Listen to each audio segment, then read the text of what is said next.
OFW, katulong. Napakababa ng tingin ng iba sa pagiging katulong sa ibang bansa. May iba na nagsasabi na kaya tayo napadpad dito kasi wala tayong pinag-aralan. Medyo masakit sa tenga, lalo't yung nagsabi sa atin ay nagtapos ng college at may trabaho sa Pinas.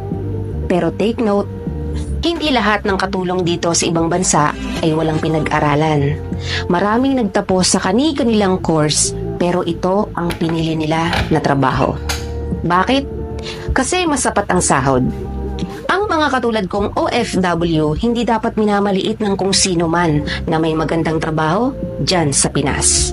May pinag-aralan kayo, dapat alam nyo kung ano ang halaga namin sa bansa. Ano nga ba? Milyon kaming mga OFW na isa sa nagpapayaman sa bansa natin. Hindi man ako nakapagtapos o yung tingin ng iba na wala akong pinag-aralan, at least alam ko yung halaga ng pagiging OFW dito sa ibang bansa.